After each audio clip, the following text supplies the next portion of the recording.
Well, hello again and welcome to another video. I thought I'd do another video referring to vintage television, and this one has a little bit of a story with it which I will start, and I think this video will be over two parts. The first part is talking about the history side of this set, and the second part will be having a look, see if it still works. I did restore this set a number of years ago, and so obviously, you know, if you want to see it working, skip to part two. However, but it's quite interesting how it all came about. It must have been in the late 1990s in Northampton, where the town close to where I live. We used to have a very good phono fair. It was gramophones, 78 records, and even a few old radios and such like. And this was once a year. It was organised by a very nice lady called Ruth Lambert, who sadly passed away of cancer a few years ago now. But Ruth Lambert used to organise this. It was, I think it was part of she was involved in a gramophone society, and it was, you know, one of their sort of big events every year, and you got people coming from all over the country, and as Ruth Lambert lived in Northampton, obviously that's why it was centred in Northampton. And anyway, I used to go to this.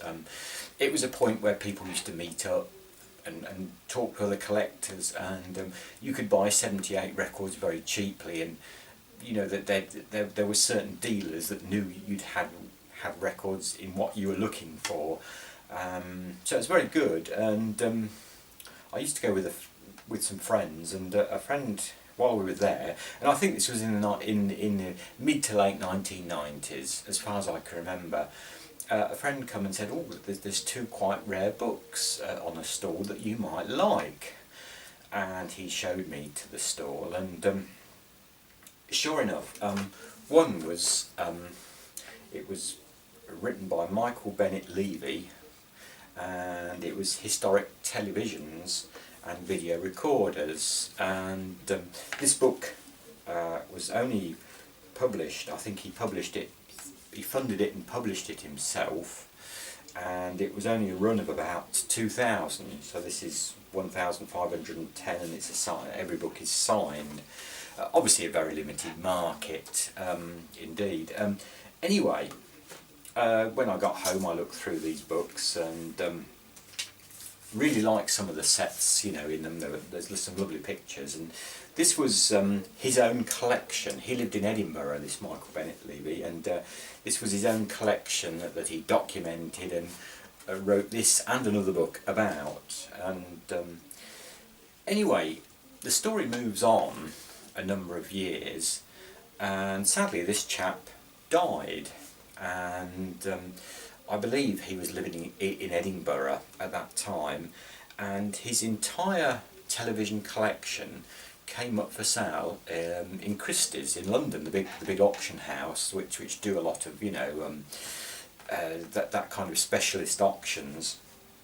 I mean, he had some wonderful television sets, some incredibly big pre-war.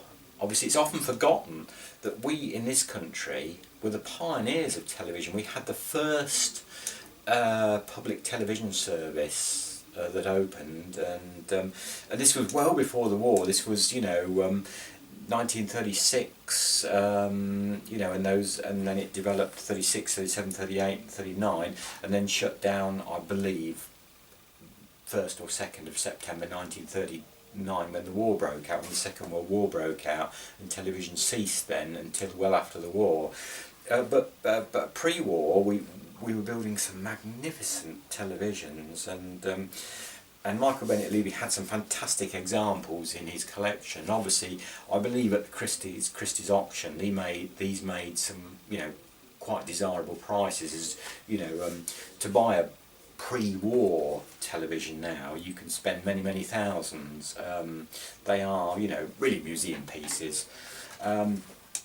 But what interested me was more the post-war televisions, and as soon after the auction, I used to subscribe to one of the big radio dealers. Used to he used to bring a little catalogue out, printed catalogue out I think it was either 4 or 6 times a year, and he had been to this television auction, obviously in London, and had basically mopped up the lesser lots that didn't make a lot of money.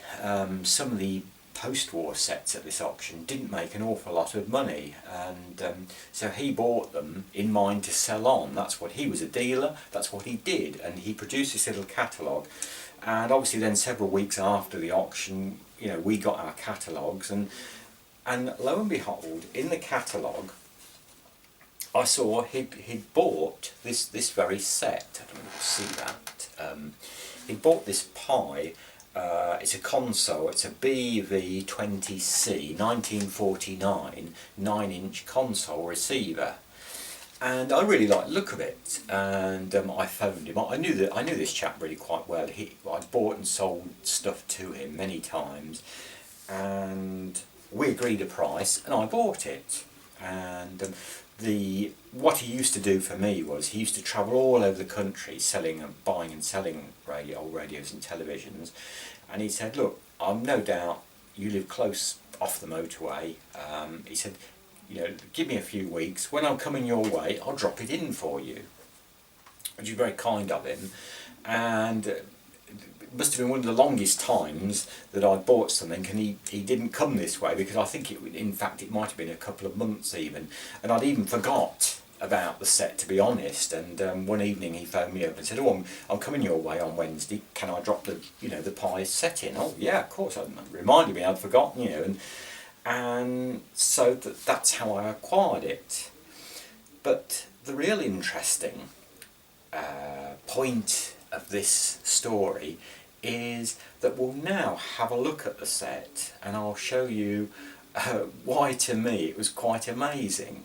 So we'll go and cut to the set now, and I'll take you around the set and show you why this story has another further twist to it.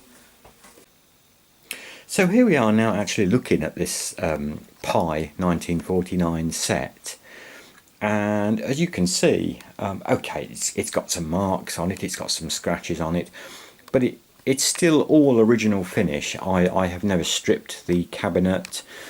It's as it came to me, and considering this set, I believe in September, will be 70 years old, the finish is quite remarkable. And to me it's just such a beautiful little television set, so well made, so well crafted, a tiny 9-inch screen. And but this is still not the main point of the story here.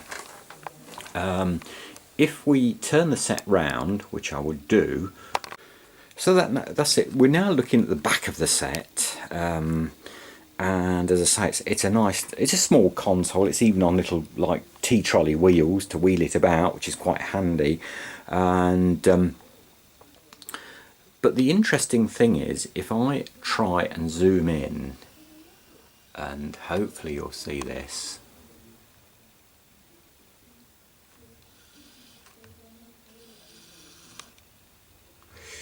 You will see that this set originally, amazingly, was sold by Abel & Son of the Parade, Northampton. Now, to think that I bought this set that had been in a collection in Edinburgh for I don't know how many years, for many years apparently, in Michael Bennett Levy's collection. It had then, as I say, gone to auction in London. It had then gone to a dealer on the Cheshire-Welsh borders, and then come to me all the way back to Northampton. So originally this set in 1949, and I assume that might have been October or November, or even a little bit further on into December, was actually sold in Abel's and Sons on the Parade on the Market Square in Northampton, a shop that I knew very well. Sadly the shop closed when I was 11, but it's the shop that I bought my first record from, and I went in the shop as a child many times. I believe I'm right in telling you it was one of the longest. It opened, I should say, let's correct that, it opened as a music shop and sold pianos, sheet music and musical instruments, and it was one of the longest trading music shops in the country. And so yes, Abel's opened on the parade in the Market Square in Northampton in 1794 and carried on until 1971. So obviously that was a huge number of years, well over 170 years trading. Quite incredible, and I think it is was in its day one of the longest trading musical shops. Obviously it diversified as gramophones came in, and 78 records and even phonographs in just predating gramophones, all that kind of thing. They diversified and sold not only musical instruments and pianos but also gramophones, records, and then obviously when radios came about they started selling radios, and then finally televisions. Obviously in Northampton it wasn't, well, it's just on the edge. In the south of Northamptonshire, it might have been possible to receive with a big valve, a preamplifier. You might have received a television signal from London, because there again we have to look at the situation. In the 30s, there was only Alexandra Palace transmitter in North London, which served the London area, although that did stretch. I've heard of people in likes of High Wycombe, down into Kent, and it might have been just on the cusp of picking it up in Northampton. I don't know about that, and I have heard stories where it was possible. And then post-war again, when the television service reopened in, I believe it was 1946 or thereabouts, I think it was June 46 actually, obviously Alexandra Palace transmitter opened again, and there again it was purely the London region that could get television to start with. But this set a bit of a precedent, because this set was really designed with the mind when Sutton Coalfield, the Birmingham transmitter, opened in, and I think that was December 1949, which obviously ties in with this set being built in around about September 49. Obviously that brought television to the whole of the Midlands, and including, although there again Northampton was right on the fringe of that, we did used to get a good picture from the Sutton Coalfield transmitter. I do know that. I've spoken to many old people in the town and in the small village sort of 5 miles further east of Northampton where I live, and there was no question you could pick with a good H aerial, you could pick Sutton Coalfield up. So obviously this set for many years lived in a Northampton home. Unfortunately I don't know where, I don't know quite how Michael Bennett Levy acquired the set and where he got it from. Obviously there was no documentation sadly with it. I was just amazed when I bought it to think it had come all full circle, and having started its life in Northampton in 1949 or thereabouts, and I think I bought this in the early millennium years. It might have been sort of 2000, 2001, 2002, round about that period somewhere. To think that had come full circle, and to say now the set is 70 years old, it's quite amazing. And I'll put some pictures of Abel's shop as it was, where it was on the parade. It was a beautiful shop.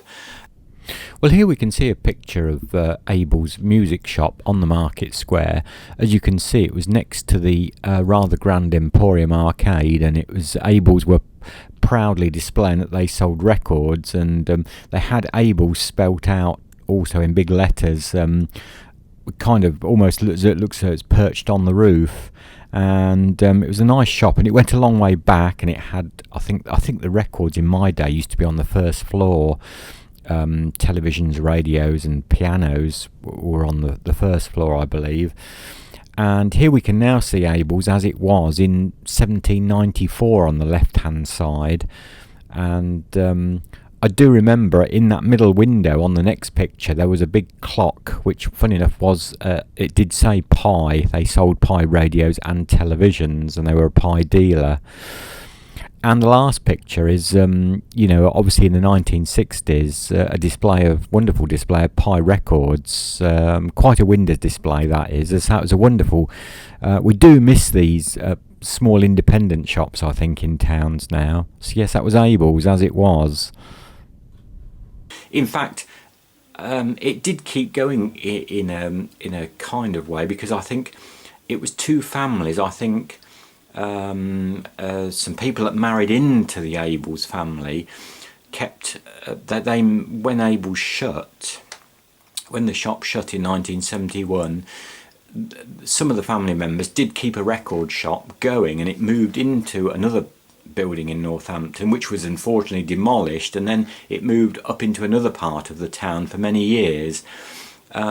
Basically, I think Abel's closed down because the whole site was being redeveloped. It's now on the corner of, if you know Northampton, it's now on the corner of Boots.